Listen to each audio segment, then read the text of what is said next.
Good morning student. आज 2.6 के remaining जो 5 सम्स हैं वो हम कंप्लीट करेंगे।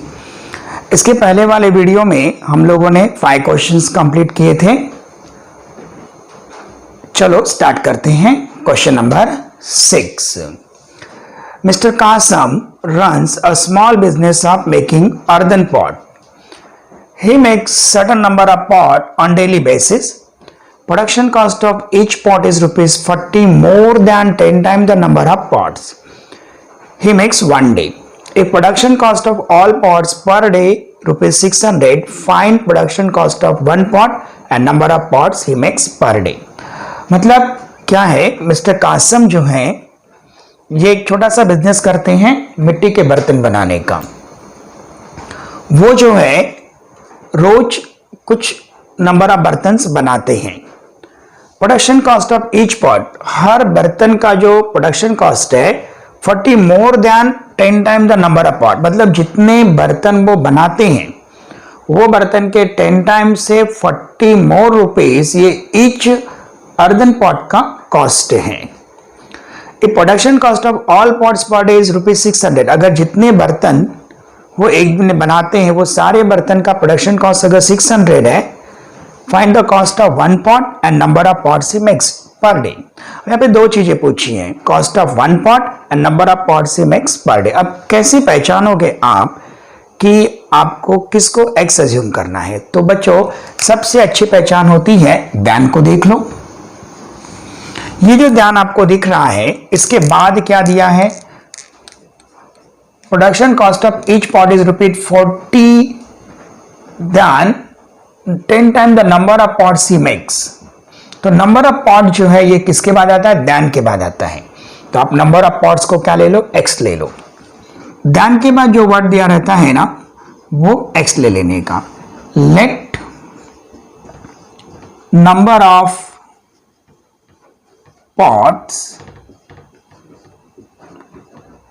Mr. Kasam make per day be X। तो कितने बर्तन वो हर दिन बनाते हैं? X। Therefore cost of each pot, production cost of, हाँ यहां पे देखो, production cost of each pot is 40 more than 10 time the number of pots. तो कॉस्ट ऑफ ईच पॉट, वो कितने पॉट्स बनाते हैं? x, उसका 10 टाइम क्या हो गया? 10x, और उससे कितना? 40 मोर। तो ये नंबर ऑफ पॉट्स वो एक दिन में बनाते हैं और हर पॉट की कीमत जो है इतनी रुपीस है। तो एक दिन में उनका प्रोडक्शन कॉस्ट कितना है? 600 है। फिर लिखोगे अकॉर्डिंग टू गिवन कंडीशन। यहां पे production cost of all pots, production cost of all pots is rupees 600। बच्चों अगर मान लो एक पॉट की कीमत है 10x प्लस 40 और ऐसे मैंने x पॉट बनाए हैं, तो ये x into 10x plus 40 is equal to क्या होगा? जितने के हो एक पॉट का प्राइस x है, सॉरी 10x प्लस 40 है, और हमने पॉट कितने बनाए हैं? x बनाए हैं। तो इन दोनों को मल्टीप्लाई करोगे तो क्या मिलेगा आपको? 600। देखो एक पॉट की कीमत 50 रुपीज, ऐसे 10 पॉट बनाए तो 50 इंटू 10 500। तो यहां पे ये x क्या है? नंबर ऑफ पॉट्स जो एक दिन में बनाता है, और ये एक पॉट की कीमत है इज इक्वल टू 600। तो यहां पे क्या आ जाएगा? 10x square plus 40x is equal to क्या हो गया? 600। तो बच्चों 10x square plus 40x minus 600 is equal to 0। अच्छा अब देखो ये इक्वेशन को इजी करने के लिए आप होल इक्वेशन को 10 से डिवाइड कर सकते हो। तो क्या लिखोगे? Dividing both sides by 10। तो बच्चों यहाँ पे 10x स्क्वायर है ना, इसको 10 से डिवाइड करो। 40x है ना, इसको भी 10 से डिवाइड करो। 600 है, इसको भी 10 से डिवाइड करो। इज इक्वल टू 0 को भी 10 से डिवाइड करो, वही रहेगा। ये कैंसिल हो गया, एक्स स्क्वायर प्लस क्या आ गया 4x माइनस क्या आ गया 60 इज इक्वल टू 0। अब 60 के ऐसे फैक्टर फाइंड करो कि मल्टीप्लाई करने पर 60 हो मगर सब्सट्रैक्ट करने पर कितना है 4 आए। तो ऐसे फैक्टर्स क्या है 10 और -6। प्लस माइनस है तो बड़ा फैक्टर प्लस और छोटा फैक्टर माइनस। फिर यहाँ पे क्या हो जाएगा x square plus 10x minus 6x minus 60 is equal to 0। x plus 10 minus 6 common निकाल लो, x plus 10 is equal to 0। तो बच्चों x माइनस 6 और x plus 10 is equal to 0। x minus 6 is equal to 0 और x plus 10 is equal to 0। तो बच्चों x is equal to 6 और x is equal to -10। लेकिन नंबर ऑफ पार्ट्स तो कभी नेगेटिव नहीं हो सकते हैं, तो क्या लिखोगे but number of parts cannot be negative, therefore x is not equal to -10. Therefore number of parts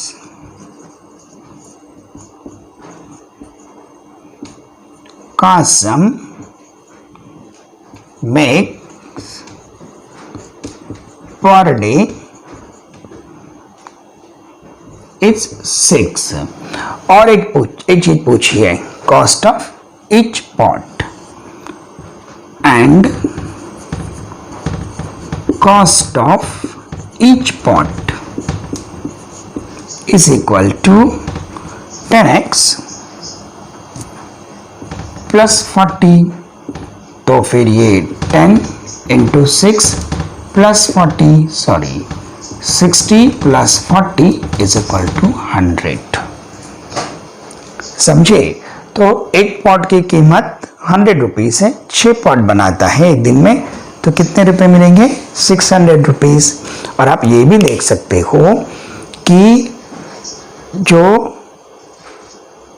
10x plus 40 right 100 ये क्या है एक पॉट का प्राइस है, तो यहां पे हम रुपीस लिख देते हैं। समझे बच्चों? चलो अभी करते हैं नेक्स्ट क्वेश्चन।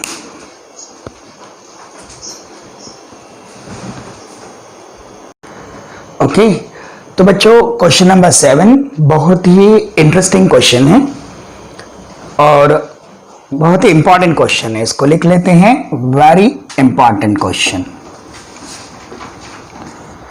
राइट तो चलो ये क्या कह रहा है देखो, प्रतीक takes 8 hours to travel 36 kilometer downstream and return to the same spot. Speed of the boat in still water is 12 kilometer per hour. Find the speed of water current. पहला काम क्या करो अंडरलाइन कर लो इंपॉर्टेंट वर्ड को, यहां पे downstream, return to the same spot, speed of boat in still water is 12 kilometre per hour, find the speed of water current. Situation को imagine करते हैं राइट। प्रतीक जो है एक बोट लेकर के जा रहा है इस वे से। ओके तो यहां पे ये जो बोट है इस बोट से वो यहां से 36 किलोमीटर का डिस्टेंस चल के जाता है और फिर उतना ही डिस्टेंस वो वापस आता है। तो बच्चों इसमें मान लो वाटर करंट का डायरेक्शन ये है, इस डायरेक्शन में वाटर फ्लो हो रहा है।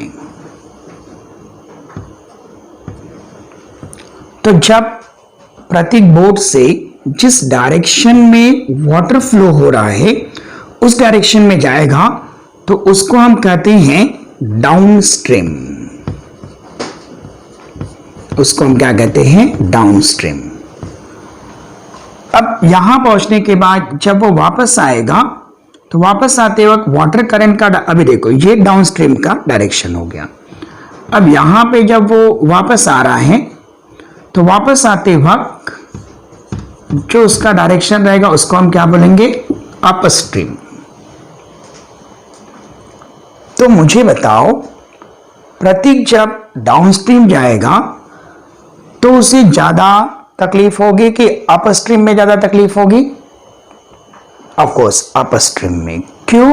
क्योंकि डाउनस्ट्रीम में जाते वक्त वाटर जिस तरफ फ्लो हो रहा है, बोट भी जब उसी तरफ जा रही है ना बच्चों, तो फिर ऐसे कंडीशन में बोट को ज्यादा प्रॉब्लम होगा ही नहीं, आसानी से चली जाएगी। और जब वो अपस्ट्रीम आएगा, अपोजिट डायरेक्शन में आएगा, तो वाटर का फ्लो उसको अपोज करेगा। एक सिंपल सा एग्जांपल लेते हैं। मान लो बोट का स्पीड है 60 किलोमीटर पर आवर और जो वाटर है उसका स्पीड है 10 किलोमीटर पर आवर। तो जब वो डाउनस्ट्रीम जा रहा है तो ये स्पीड इसमें ऐड हो जाएगा और टोटल स्पीड कितना हो जाएगा, 70 हो जाएगा।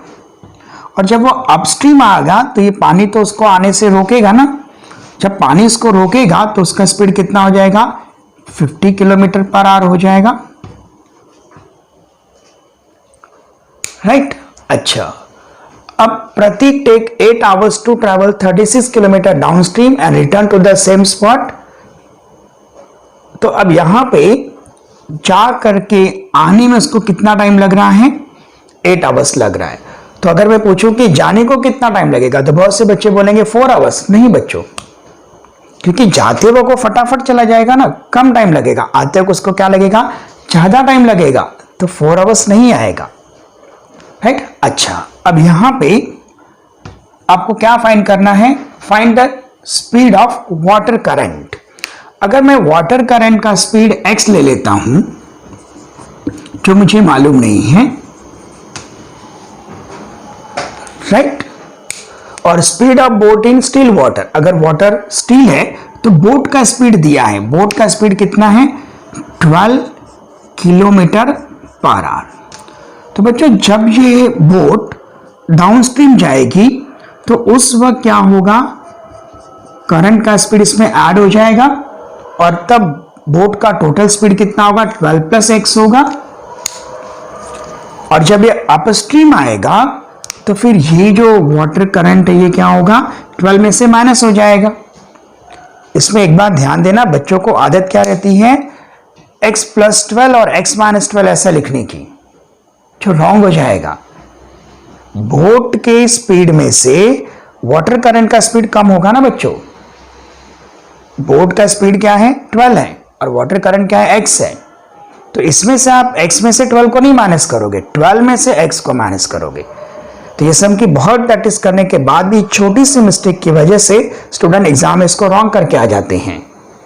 आप ये सोचो ना, अगर मान लो वाटर करंट का स्पीड ये बोट के स्पीड से ज्यादा हो तो बोट चालू करने की क्या जरूरत है, पानी खुद ही उसको बहा के लेके चला जाएगा ना, और आते वक्त तो आ ही नहीं पाएगा, वो बह जाएगा।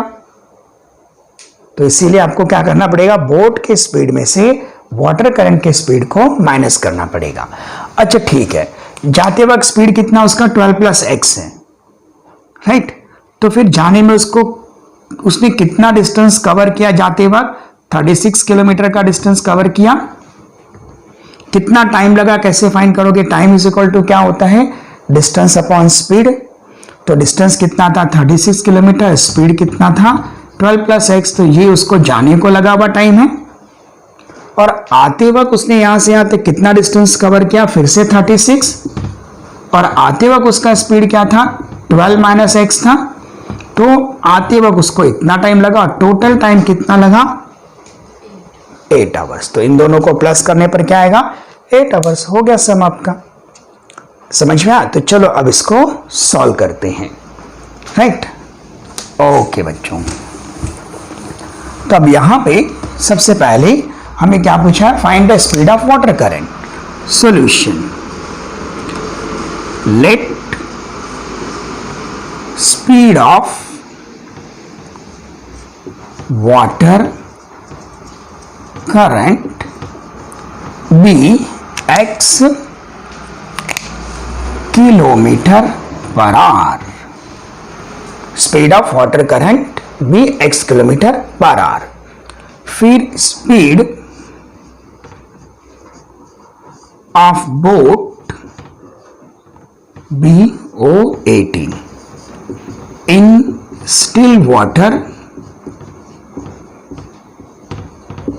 इज 12 किलोमीटर पर आवर, ये दिया हुआ है। Therefore, speed of boat in downstream, downstream मतलब जिस डायरेक्शन में स्ट्रीम जा रहा है उसी डायरेक्शन में 12 plus x kilometre per hour. Okay, फिर speed of boat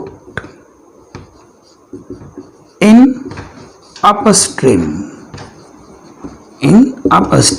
12 minus x kilometre per hour. Distance travel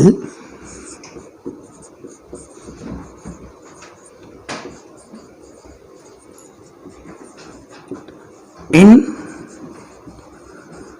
downstream 36 kilometer, time is equal to distance upon speed. Therefore, time taken to go downstream 36 kilometer is equal to distance, कितना distance है 36 kilometre, speed कितना है 12 plus x, right. Same distance is traveled in upstream, upstream में जो है same distance travel किया है। Therefore, time taken to travel upstream is equal to 36, 12 minus x, खाली स्पीड अलग है, डिस्टेंस तो सेम उसने ट्रैवल किया हुआ है। फिर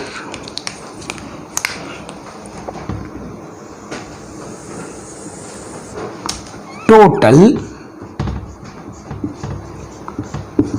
टाइम टेकन 8 आवर्स। तो जाने के लिए कितना टाइम लगा 36 अपॉन 12 प्लस एक्स, आने में कितना टाइम लगा 36 upon 12 minus x, total time कितना लगा 8 आवर्स लगा। अब इसको क्रॉस मल्टीप्लाई कर दो, या अगर डिवाइड कर सकते हो तो डिवाइड कर दो। तो यहाँ पे 36 और 8 है ना, तो ये क्या 4 से डिविजिबल है, तो आप ऐसा कर सकते हो 4 9 जा 36, मतलब सबको 4 से डिवाइड कर दिया, 4 2 जा 8, तो 9 upon 12 plus x, 9 upon 12 minus x 2, सबको 4 से डिवाइड किया। अब क्रॉस मल्टीप्लाई होगा, 9 into 12 minus x, 9 into 12 plus x divided by 12 plus x into 12 minus x is equal to 2। तो 108 minus 9x, 108 plus 9x upon, बच्चों ये a प्लस बी और a minus b है ना, तो a square minus b square is equal to 2। यहां से 9x और 9x बच्चों कैंसिल, तो 216, 108 plus 108 216 is equal to 2 into 12 का स्क्वायर 144 माइनस एक्स स्क्वायर, 12 का स्क्वायर 144, ये उधर चला गया ना, तो फिर यहाँ पे 2162 मल्टीप्लाई करा तो यहाँ जाके डिवाइड करेगा 144 माइनस एक्स स्क्वायर, तो ये कितना हो गया 108 minus 144 is equal to minus x square, तो ये minus 36 minus x square, minus minus cancel, x square is equal to 36. Therefore, on taking square root, x is equal to plus or minus 6. But speed cannot be negative. Therefore, x is not equal to minus 6. Therefore, speed of current 6 kilometre per our. मतलब जो water current का speed है कितना होगा 6 kilometre per hour. Okay बच्चों, चलो अब next question. Okay, question number 8 student. Question number 8 ये भी वेरी इंपॉर्टेंट क्वेश्चन है और बोर्ड एग्जाम के लिए भी बहुत इंपॉर्टेंट क्वेश्चन है. क्वेश्चन पढ़ते हैं क्या करा है वो. Pinto take 6 days more than those of Nishu to complete certain work. If they work together, they finish it in 4 days. How many days would it take complete the work if they work alone?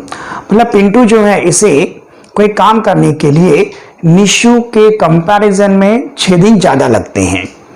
अगर वो एक साथ काम करते हैं तो दोनों मिलकर के उस काम को 4 दिन में पूरा कर देते हैं. तो आपको ये बताना है कि अगर वो अकेले अकेले काम करेंगे तो काम कितने दिन में पूरा होगा. बच्चों एक सिंपल सा क्वेश्चन मैं आपसे पूछता हूं.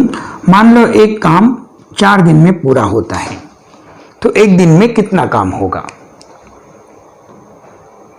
अगर एक काम 4 दिन में पूरा होता है तो एक दिन में कितना काम होगा. सिंपल सी बात है, देख लो. मान लो ये एक काम है, फर्स्ट डे इतना काम किया, सेकेंड डे इतना काम किया, थर्ड डे इतना काम किया, फोर्थ डे इतना काम किया, काम पूरा हो गया. राइट, 1 2 3 4 4 दिन में एक काम पूरा हुआ. तो एक दिन में कितना काम होगा. इस काम का चौथा हिस्सा, फोर्थ पार्ट, मतलब कितना काम पूरा होगा 1/4. है या नहीं.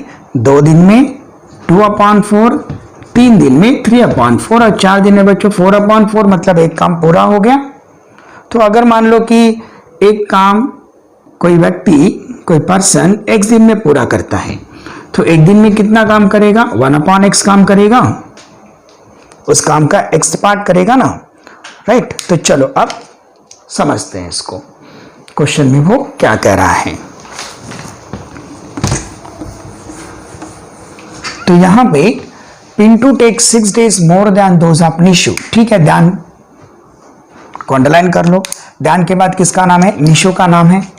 राइट, तो आप लिखोगे solution. Let Nishu alone can do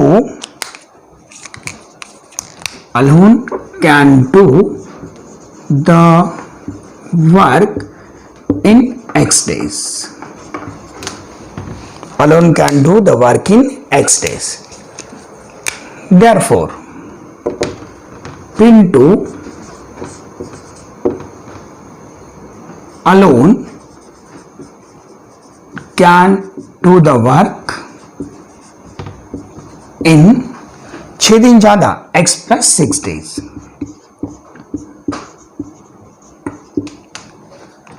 Okay, in one day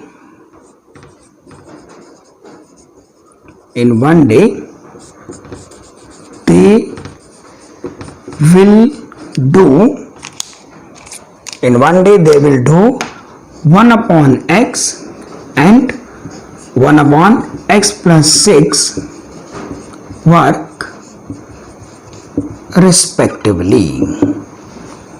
They will do 1/x and 1/x plus 6 work respectively. मतलब दोनों अगर एक साथ काम करें तो एक दिन में कितना काम करेंगे 1/x plus 1/x plus 6.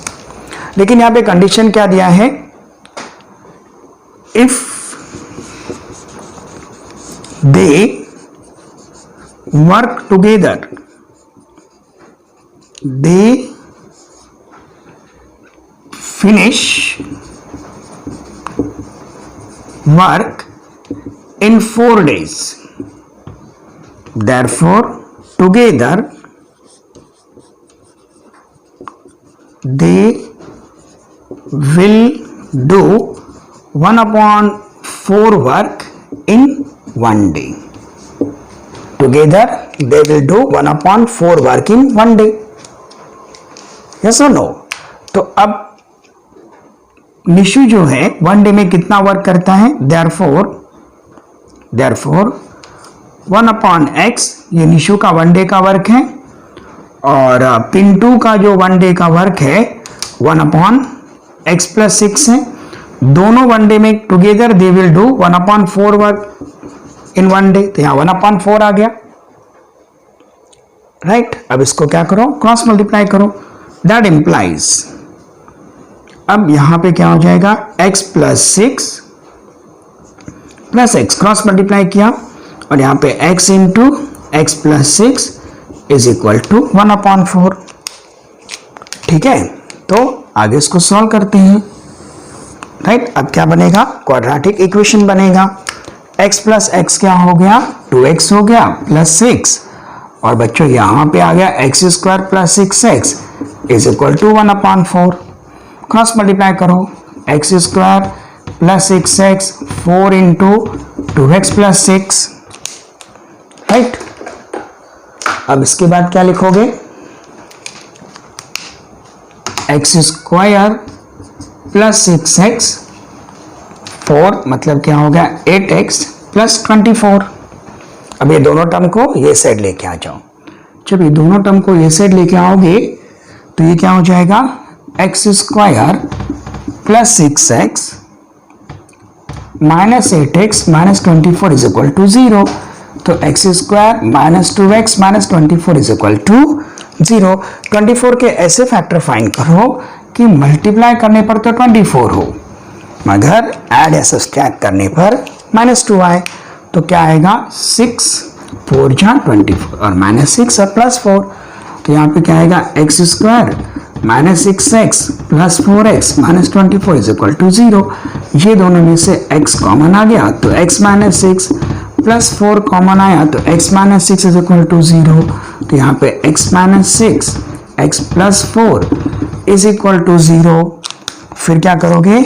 x - 6 = 0 और x + 4 = 0, तो x = 6 और x = -4। तो Nishu alone can do the work in x days, but days cannot be negative. Therefore, x is not equal to -4. Okay, so Nishu will take 6 days to complete the work alone, and Pinto will take 6 + 4 10 days to complete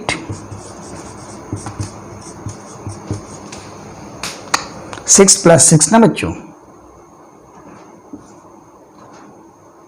12 days to complete the work अकेले alone. समझे? चलिए अब question number 9। Okay, question number 9 बहुत easy question है। If 460 is divided by natural number, a quotient is 6 more than 5 times the divisor and remainder is 1. Find the quotient and remainder.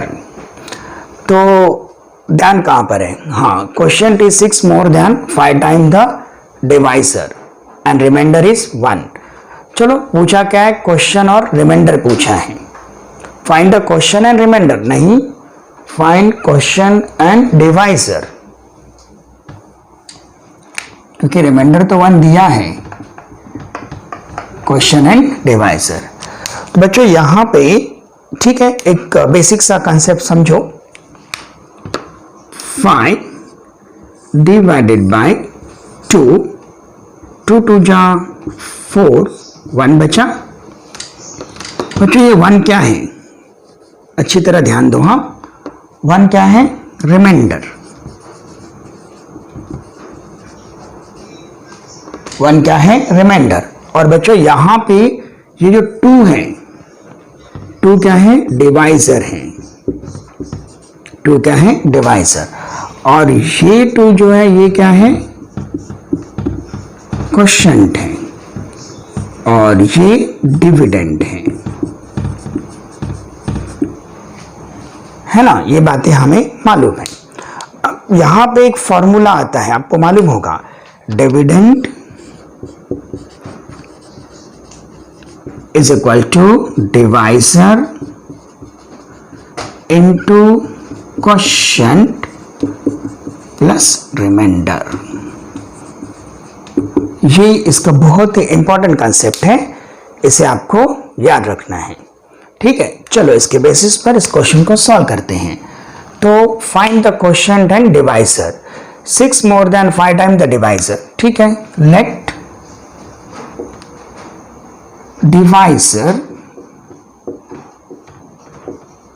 be x, divisor be x, therefore quotient is equal to, quotient is 6 more than 5 times the divisor। divisor x है, उसका 5 time 5x हो गया, उससे 6 more। ठीक है, और reminder, reminder क्या है, 1 है। क्या बच गया, डिविडेंड बच गया। डिविडेंड 460 को डिवाइड कर रहे हो तो 460 क्या हो गया, डिविडेंड हो गया। अब हमें मालूम है यहां पे क्या रिलेशन यूज करना है, dividend is equal to quotient into divisor plus remainder। ठीक है, डिविडेंड, डिविडेंड कितना है, 460। क्वोशिएंट कितना है, 5x plus 6। डिवाइजर क्या है, x प्लस क्या हो गया, 1।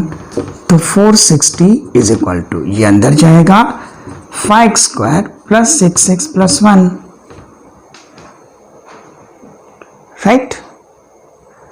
अब क्या करोगे, 460 को वो साइड भेज दो, राइट।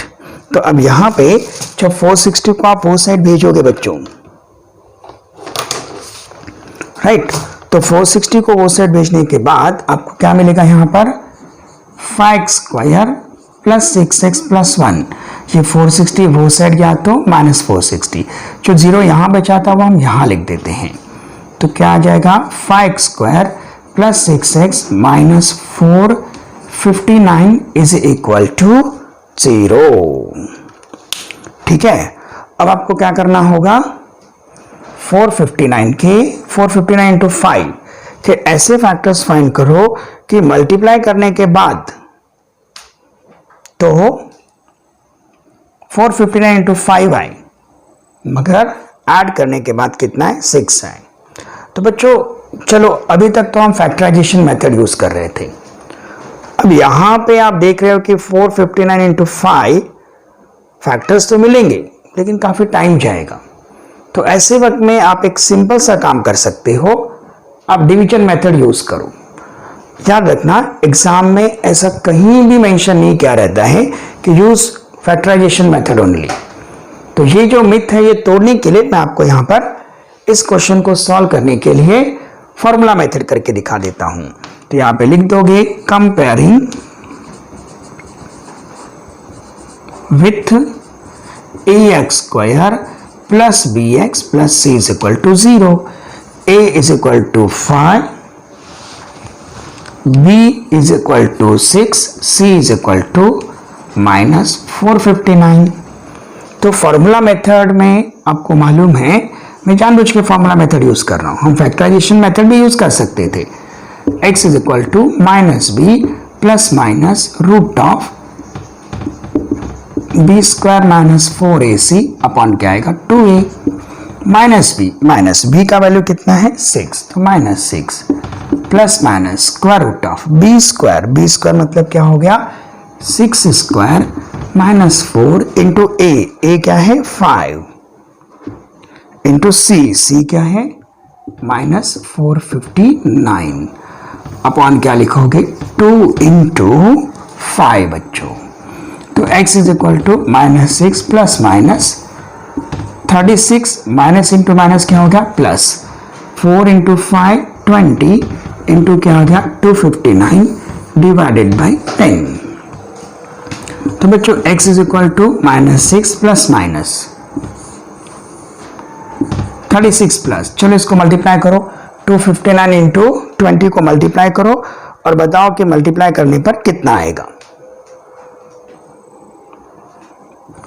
259 259 नहीं बच्चों 459, तो 459 इंटू 20, ये जीरो वैसे ही रखो, 2 9 जा 18 कैरी 1, 2 5 जा 10 और 1 11, 2 4 जा 8 और 1 9, तो कितना आएगा 9180 divided by 10। x is equal to -6 plus minus, चलो 36 और 9180 दोनों को ऐड करो, तो ऐड करने पर कितना आ जाएगा 6, 8 और 3 11 और ये 2 और 9, 6 8 और 3 11 7 1 और 1 2 और 9 वैसे ही, तो 9216। अब बच्चों अपॉन क्या आ गया 10, थोड़ा सा प्रैक्टिस कर लेना स्क्वायर रूट फाइंड करने का। 9216, अब पेयर बना दिया, 9 9 जा 81 किया, 2 में से 1 गया 1, 9 में से 8 गया 1 प्लस 9 कर दिया तो कितना हो गया 18 हो गया, और फिर यहाँ पे किसको ले लिया 16 को ले लिया। अब जो नंबर आप नहीं, यहाँ पे कुछ तो गड़बड़ है, 12 में से 1 गया 1 और हाँ राइट है, चलो ठीक है। तो अब यहाँ पे जो नंबर आप यहाँ रखोगे वही नंबर आपको यहाँ भी रखना होगा।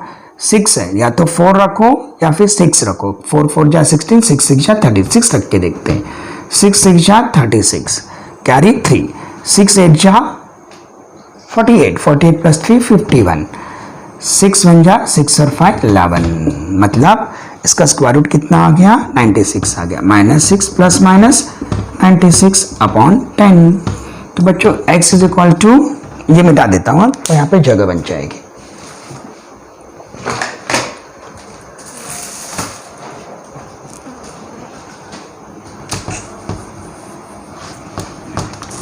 तो बच्चों अब यहाँ पे क्या हो जाएगा -6 प्लस 96 अपॉन क्या हो गया 10, और x is equal to -6 minus 96 upon 10, तो x is equal to 90 upon 10 और x is equal to -102 right upon 10।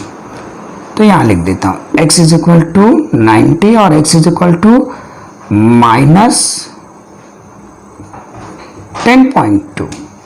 अब बच्चों ये जो x से क्या है डिवाइजर लिया, divisor can not be negative, divisor can not be negative. आपको मालूम है ना जब ऐसा दिया होता है ना 5 अपॉन -6, तो भी आप -6 कहाँ भेज देते हो ऊपर भेज देते हो, तो divisor can not be negative, therefore divisor is equal to 90। क्या क्या पूछा है फाइंड क्वोशिएंट एंड डिवाइजर, अभी डिवाइजर कितना आ गया 90 आ गया, देयरफॉर यहां से लिख देता हूं QUOTIENT quotient 5x plus 6 5 into 9 plus 6 मतलब 450 प्लस 6, 456, 9 5 जा 45, राइट। तो ये कितना आ गया 456। तो 456 क्या आ गया, क्वेश्चन आ गया। कुछ तो गड़बड़ है। ओ हो, यहाँ देखो ये और ये कैंसिल हो जाएगा ना, तो ये क्या आ जाएगा 9 आ जाएगा। तो therefore divisor is equal to 9। तभी तो मैं कह रहा हूँ ये इतना बड़ा नंबर कैसे आ रहा है। ठीक है चलो, तो ये हो जाएगा 5 इंटू 9 प्लस 6, तो 45 प्लस 6 कितना आ गया 51। तो ये हटा देते हैं।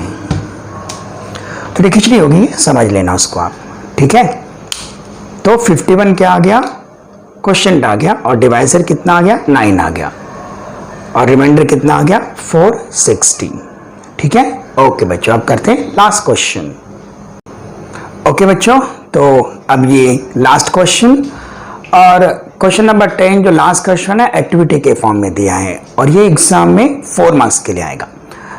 तो देखते हैं बच्चों क्या कर रहा है। क्वाड्रिलैटरल एबीसीडी से ट्रेपेजियम, आपको मालूम है कि ट्रेपेजियम जो है इसके खाली one pair of opposite side क्या होते हैं, पैरेलल होते हैं, और ये आइसोस्केलेस ट्रेपेजियम है क्योंकि दोनों साइड इक्वल दिखाया हुआ है। ट्रेपेजियम का एरिया क्या होता है 1/2 sum of parallel side into height. तो ए बी और सी डी तो आपको लिख के दे दिया है, हाइट क्या होगा ए एम, तो यहां पे क्या आ जाएगा ए एम। फिर 1/2 ए बी का वैल्यू क्या बच्चों एक्स, तो यहां पे हमने एक्स लिख दिया, और सी डी का वैल्यू क्या 2x + 1 इंटू ए एम का भी वैल्यू दिया हुआ है x - 4। तो फिर x + 2x, अभी यहाँ पे 33, तो ये 33 तो नीचे आ जाएगा ना, वैसे ही रहेगा।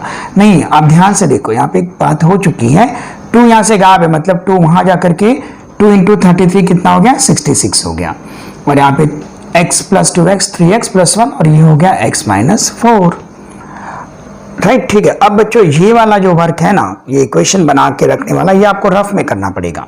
तो मैं यहाँ पे रफ वर्क आपको करके दिखा देता हूँ। 66 हम वैसे ही रखते हैं, x 3x को मल्टीप्लाई करेगा, ठीक है, पूरा ही सॉल्व करके दे देता हूँ। 3x x - 4, ये 3x x - 4 को मल्टीप्लाई करेगा, और +1 भी x - 4 को मल्टीप्लाई करेगा। बेटर होता अगर ये यहाँ रहता तो, और इजी हम सॉल्व कर सकते हैं, वैसे ये भी इजी है। 66 3x² माइनस क्या हो गया 12x प्लस x - 4। तो बच्चों अब 66 is equal to 3x² minus 12x plus x क्या हो जाएगा -11x, और ये -4 है। अब हम क्या करेंगे 66 को वो साइड भेज देंगे, तो ये क्या हो जाएगा 3x² minus 11x -4 minus 66 is equal to 0। तो ये हो जाएगा 3x² minus 11x minus 70 is equal to 0। तो बच्चों ये वाला जो ब्रैकेट है ना, ये पूरा ये सॉल्व करने पर आएगा, तो आप रफ में सॉल्व करना और उसको भी नीटली करके दिखा देना कि ऐसा आंसर आया है करके। ठीक है, तो यहाँ पे क्या आएगा -11x, और यहाँ पे आ जाएगा -70 इज इक्वल टू 0। ठीक है, अब इसमें इसके आगे भी इसने क्या किया है, कुछ स्टेप्स जो है वो लिखे नहीं है और डायरेक्टली सॉल्व कर दिया है, तो वो भी मैं आपको करके दिखा देता हूं। इसको मिटा देते हैं, राइट। अब ये वाला ब्रैकेट कैसे आया, तो देखो बच्चों 3x² minus 11x minus 70 is equal to 0। 370 को मल्टीप्लाई करेगा -210 आएगा। -210 के ऐसे फैक्टर फाइंड करो कि मल्टीप्लाई करने पर तो 210 आए, मगर ऐड या सब्सट्रैक्ट करने पर 11 आए। तो यहाँ पे सब्सट्रैक्ट करने पर आएगा, तो 21 और 10, 21 में से 10 गया कितना आएगा 11। माइनस और माइनस मतलब बड़ा फैक्टर माइनस, छोटा फैक्टर प्लस, राइट। तो यहाँ पे क्या आ जाएगा 3x² minus 21x plus 10x minus 70 is equal to 0। अब इन दोनों में से इसने क्या किया 3x कॉमन निकाल लिया, तो यहाँ पे आ गया x - 7, और इन दोनों में से क्या कॉमन निकाला 10 कॉमन निकाला, तो आ गया x - 7 इज इक्वल टू 0। तो बच्चों अब ये जो दिख रहा है ना आपको, ये वाला पार्ट यहाँ पे आने वाला है, तो 3x यहाँ पे क्या लिखोगे x - 7, और 10 के बाद यहाँ पे भी क्या लिखोगे x - 7। तो ये भी रफ वर्क में आप करना और उसको वैसे ही रहने देना, ठीक है, पीछे भी करने की जरूरत नहीं, बगल में आप एक लाइन ड्रॉ करके बता दोगे कि ये इस वजह से सॉल्व हुआ है। क्या होता है ना, अगर मान लो आपको आउट ऑफ मार्क मिल रहा है तो एग्जामिनर एक्सपेक्ट करता है कि स्टूडेंट ने कैसे सॉल्व किया है उसे मालूम पड़ना चाहिए। और अगर आपको मान लो 40 में से 35 तक मार्क्स मिल रहा है तो आपने अगर एक खाली ब्लैंक भर दिए ना तो भी आपको इस क्वेश्चन को फुल मार्क्स मिल जाता है। ठीक है, तो चलिए अब यहाँ पे दोनों में से कॉमन कौन आ गया, 3x + 10 और यहाँ पे x - 7, तो यहाँ पे क्या आ जाएगा x - 7। ठीक है, तो 3x + 10 = 0 या फिर x - 7 = 0। तो फिर यहाँ भी इसने शॉर्टकट किया है, 3x = क्या होगा -10, फिर x क्या आएगा -10/3 और ये x क्या हो गया 7, but length is never negative, तो इसीलिए ये एक्सेप्टेबल नहीं है। तो एक्सेप्टेबल कौन सा वैल्यू होगा, x = 7। तो बच्चों ए बी क्या आ गया, 7 आ गया। सी डी 2x + 1 है तो 7 × 2 14, 14 + 1 15, तो सी डी कितना आ गया 15 आ गया। और AD = BC, ये क्या है x - 2 है, मतलब 7 - 2 5 आ गया। तो इसके साथ आपका ये 4 मार्क का क्वेश्चन कंप्लीट हुआ। ठीक है, तो बच्चों आज हम लोगों ने एक्सरसाइज 2.6 कंप्लीट किया। अब नेक्स्ट जो हम लोग करेंगे वो हम प्रॉब्लम सेट करने वाले हैं। अच्छा बच्चों, आप लोगों को अगर मान लो कोई क्वेश्चन आपको करवाना है, कोई एक्सरसाइज आपको वीडियो बना के चाहिए, तो आप कमेंट बॉक्स में लिख दो कि सर आप इस पार्ट पे जो है वीडियो बनाइए, तो श्योर है कि हम उस पार्ट पर आपको वीडियो बना करके देंगे। और बच्चों इस वीडियो को लाइक करो, शेयर करो, सब्सक्राइब करो और साथ में अपने दोस्तों को भी भेजो ताकि उन्हें भी फायदा मिले। थैंक यू बच्चों।